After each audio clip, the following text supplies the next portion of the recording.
Ladies and gentlemen, good day and welcome to Associated Alcohols and Breweries Limited Q2 and FY26 earnings conference call.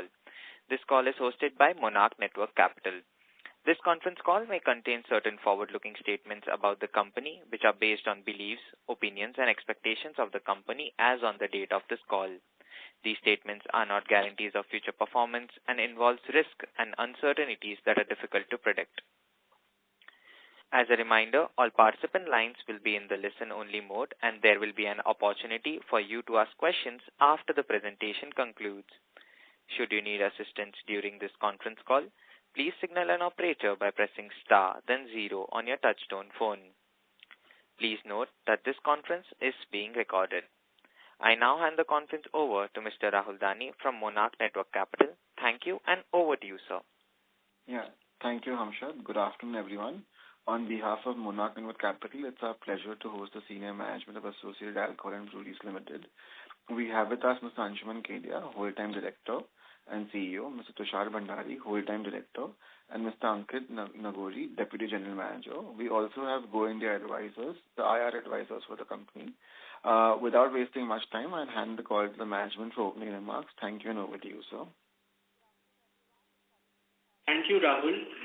Good afternoon, everyone, and thank you for joining us on the Q2 and H1 FY26 earnings conference call of Associated Alcohols and Breweries Limited. Our financial results and investor presentation have been uploaded to the exchanges, and I hope you've had the opportunity to go through them. Before discussing the Q2 and H1 FY26 performance, I would like to make an important announcement. We are pleased to welcome Mr. Dilip Kumar Inani, who has joined as our Chief Financial Officer, a chartered accountant with over 30 years of finance leadership experience. He brings strong expertise in financial control and strategic planning to strengthen AABL's growth journey. Mr. Dilip Kumar Inani. Yeah, thank you. Thank you, Anshuman, and thank you for the warm welcome. Truly great to be part of this great team. I'm sure that my varied experience will further add to the growth of this organization. I will look forward to collaborating across the team to build strong foundation and drive sustainable growth with highest financial discipline. With that, I will hand it over to Mr. Anshuman again, who would be apprised about the Q2 and H1 FY26 performance. Over to you, Anshuman. Thank you. Thank you, Mr. Inani. As we close the first half of FY26, we have continued to execute our strategy with consistent discipline and focus on proprietary IMFL segment with increase of market share in existing segment as well, increasing new geographical area to become a leading player in coming years in premium segments with new brands in pipeline. The company delivered strong growth in its proprietary IMFL segment. This underscores the sustained strength of our brands in key markets like Madhya Pradesh and Kerala, along with encouraging traction across the premium portfolio in the recently entered markets of Maharashtra and Uttar Pradesh. AABL today stands as one of the fastest emerging integrated players in India's alcohol industry. The broader sector continues to witness strong momentum with premium spirits leading category growth. Supported by evolving consumer preference, rising disposable incomes, and increasing brand consciousness. For the quarter and first half, we delivered strong growth in both volume and value terms. Q-on-Q at 37% growth in IMFL proprietary brands, and H1 on H1 33% in volume terms, and in value terms growth is 35% and 28% respectively, supported by an improved product mix and an expanding distribution network within a IMFL proprietary portfolio. The IMFL proprietary segment remains the cornerstone of our growth strategy. We've been deliberate in building a strong premium brand portfolio. Our prestige and above launches that include Hillfort Blended Whiskey and Nicobar Gin are seeing sustained growth in our core market of Madhya Pradesh and are beginning to find their footing in new geographies, including Maharashtra and Uttar Pradesh. our foray into Kerala in 2018, we have steadily strengthened our market presence, ranking among the top 4 liquor companies in the state. The strong foundation we've established in Kerala stands as a benchmark for the growth we aspire to achieve in other high potential markets. In addition to Kerala and Madhya Pradesh, we have established a footprint in Chhattisgarh, Delhi, UP, Maharashtra, and will gradually strengthen our sales with right and established distribution channel. During the first half of FY26, we successfully entered Maharashtra, UP, marking a significant step in our geographic expansion. Building on this momentum, we are now gearing up to launch Pondicherry, Goa, Odisha and Jharkhand, further advancing our roadmap to become a pan-India IMFL player. The recently launched Central Province Orange Vodka delivered strong volume and value growth during the quarter, capturing around 15% market share in the MP market. Offered in 3 distinct variants, Ultra, Luscious Orange and Refreshing Green Apple, this brand has seen a strong initial response from consumers. The Green Apple variant in particular has stood out with robust demand, reflecting the brand's growing appeal among young and experimental audiences. Our core value brands such as Bombay Special Whiskey, Superman Fine Whiskey and Titanium Vodka has maintained healthy traction and strong brand loyalty across key categories. Looking ahead, we are set to enter the ready-to-drink segment. With the launch of Culture in the second half of FY26, introduced in 5 vibrant variants, this line is crafted to capture the growing demand among younger urban consumers aligned with shifting consumer consumption trends.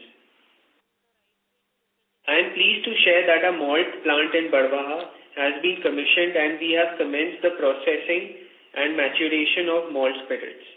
This facility, with a capacity of 6,000 liters per day, represents a major milestone in our backward integration journey, ensuring consistent quality and cost optimization. A capex of 55 crores has been incurred for the malt plant, with an additional capex of 55 to 60 crores expected to be invested in casks over the next 2 to 3 years. The plant will be utilized for our internal requirements and will play a key role in supporting our premium whiskey portfolio. It aligns with our long-term vision of launching AABL's own single malt, thereby completing a full spectrum of portfolio across price points. Our ethanol plant operated at around 85% capacity utilization during the first half of FY26. We are proud to announce that the Associated Kedia Group, the parent group of ABL, has been honored with the 2025 Barclays Private Clients Hurun India Legacy Builder of India's Distilling Industry Award. This recognition reflects group's rich legacy, leadership and long-standing contribution to India's evolving alcobev landscape. With that, I will hand over to Mr. Tushar Bhandari, our whole-time director, to take you through the financial and operational highlights. Thank you, Anshuman, and a good afternoon, everybody. Building on Anshuman's comment, I will focus on the operational and the financial performance for the quarter and full year, along with the key business updates. Let me begin by giving an overview of the operational highlight for Q2 and H1 FY26. IMFL proprietary volume stood at 5.66 lakh cases, registered a very strong growth of 37% year-on-year.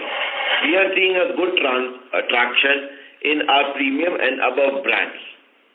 Licensed IMFL volume stood at 2.41 lakh cases, impacted due to change in business pattern with in-brew from license to contract manufacturing.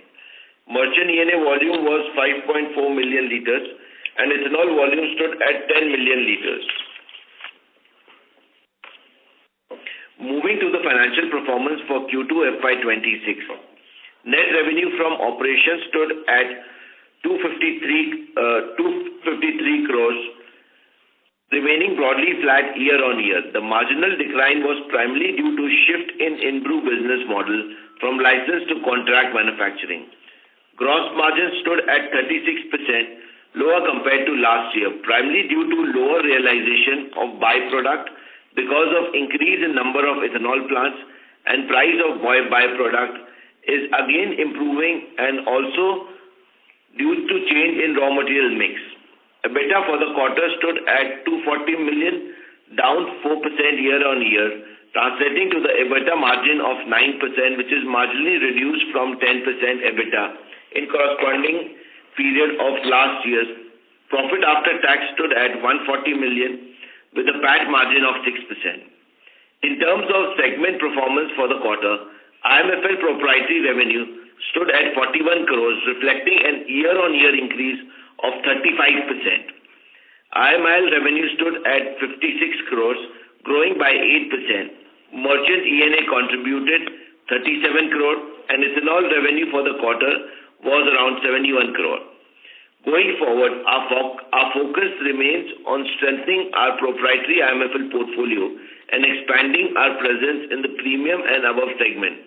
With the new products to be launched in the subsequent quarter and entry into the additional geography, we are confident of achieving around 30 to 35% and above revenue growth in our proprietary IMFL brands. We continue to remain a healthy balance sheet with disciplined working capital management and focus on delivering superior shareholder returns. With that, I open the floor for question and answers. Thank you very much. We will now begin the question and answer session. Anyone who wishes to ask a question may press star and 1 on their touch-tone telephone. If you wish to remove yourself from the question queue, you may press star and 2. Participants are requested to use handsets while asking a question. Ladies and gentlemen, we will wait for a moment while the question queue assembles.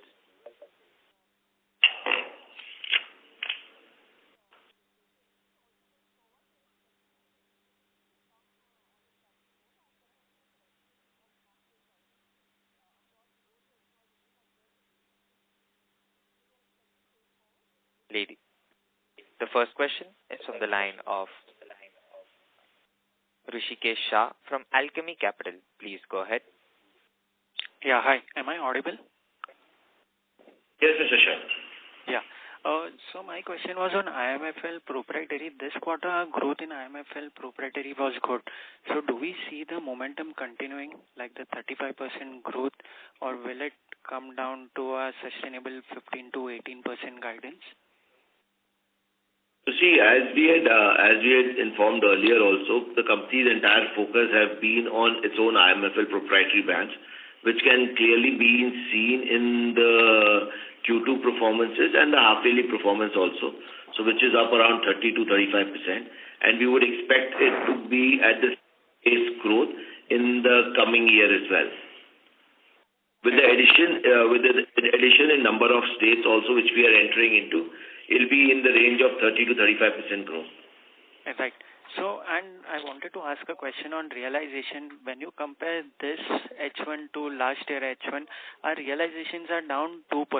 So what is the reason for that? Our premium segment is growing at a higher rate than our overall IMFL proprietary. So can you help me understand this? So basically, the contribution which comes from is primarily two markets, which is, say, Madhya Pradesh and Kerala.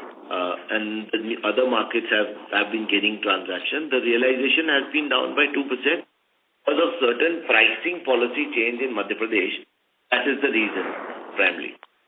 Right. That is, you're talking about the purchase realization. Right. But with the added an increase in the sale of our premium products, over the time, we would expect it to go higher. Right. Okay, so what would be the steady state kind of margins for FY26 as whole? If you can give a ballpark figure or something. That is a futuristic thing which we're talking about, right. But as we talk about the EBITDA margin contribution, we are primarily focusing on our contribution which is coming from IMFL business. So we would expect anywhere in the range of 13 to 16% EBITDA margin contribution from IMFL. IMFL, this is proprietary.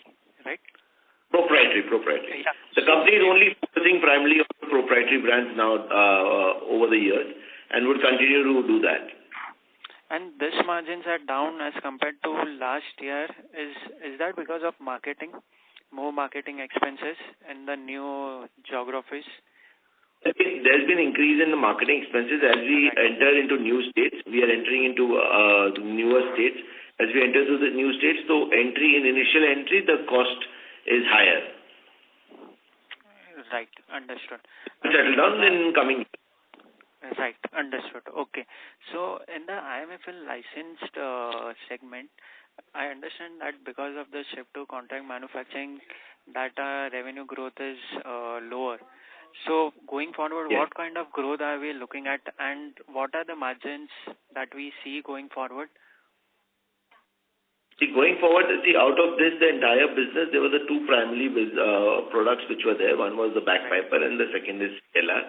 So for certain reasons, Inbrew wanted the turnover on their books, in the bagpiper from franchisee model to a job work model, wherein we are doing job work for them and we are getting marginal contribution on the bottom line from those job work, whereas the top line is not there. So that's why it was down. But post this quarter, we would see a steady growth on probably if we talk about the only other product which is left is the CLR and DSP Black of USL, we would see increase in growth in that. Right. So what I wanted to understand is in license now directly if we do contract manufacturing, that will result in your net sales will be your profit, right? We won't be recognizing the whole revenue. Yes. Yeah. So in contract manufacturing, margins should technically be higher instead of 14% last year. It should technically be higher, right? Because of this, we are recognizing on net basis. No, but the Inbrew business, which will be there on a job work, that will not come into IMFL license brand. It will go into job work manufacturing. Okay. So which we are doing also for Diageo.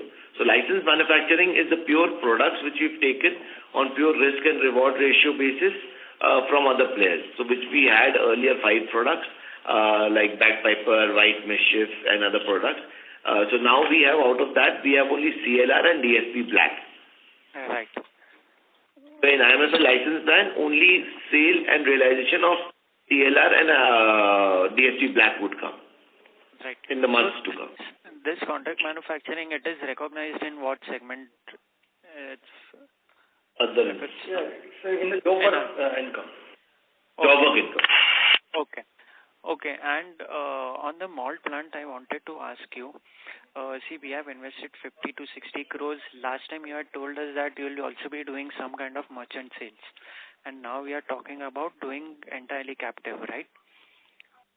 Yes. Yeah. So see, eventually, I would repeat what I said earlier only. The company's pure focus is to develop, manufacture, and sell its own brands. Okay. So we are in the process of building brands. We have brands in pipeline as well. And in our existing products, say Central Province Whiskey and Hill, we are buying malt from outside and consuming it. Okay. So the objective would utilize as much as we can in our own products.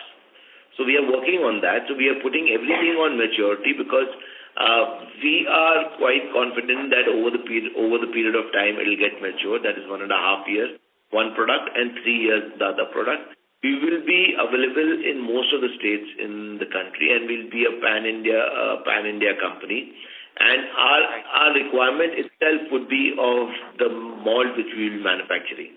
So that's our focus. And if we are not able to sell our IMFL brands, which is unlikely, then we will sell it in the open markets also. So open market demand is there. That's not an issue.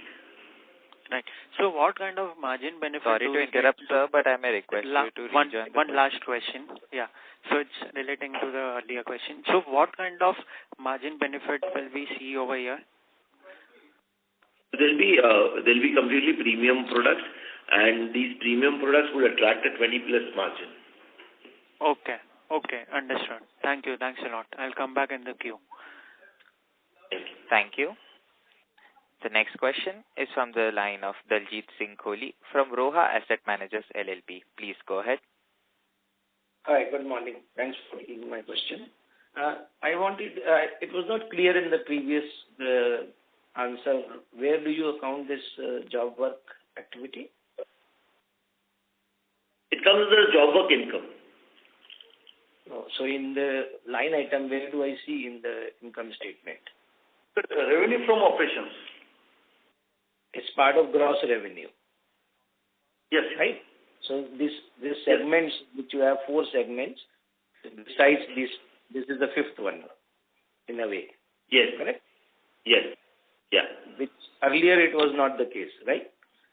Well, for Diageo, we had been doing job work for quite some time, but that was not the case earlier, right? So it was coming there only. Diageo was coming, and now in brew is added there. No, I mean to say you were not classifying this as a job work separately, right? Yeah. It was part of in-license, this licensed IMFL license part, right? Is there a change in reporting style? That's what I'm trying to understand. Oh, there's no change in reporting style. Okay. Now, second thing is... Sorry, yeah, go ahead, please. I think it's change in the reporting style. No, confusion is about where this job work revenue is booked. You are saying it is part of gross revenue, but when we add all these 4 sub-segments, will it be beyond this? That is what you are trying to say, correct? Yes. Yeah, so that is what my query was. Anyways, now the question is, okay, if you change this style from license to job work, that should not impact the margins, no? Why are the margins down in this way? Total the margins are also down, and segment division margins are also down. Why? Like the margins are down, you're talking about the licensed brand margins are down, right? Correct. Yes, the licensed brand margins are down because there were 2 products primarily which is involved. One is the bagpiper and the second is CLR. So both had different types of margin that is down, and plus the ENA price is slightly higher. That's why the margins are down. These are the 2 primary reasons of margin being down on my IMFL licensed brand. Okay. And primarily an IMFL own proprietary brand margins are down because of the expansion in other states. The initial cost is involved there. Okay.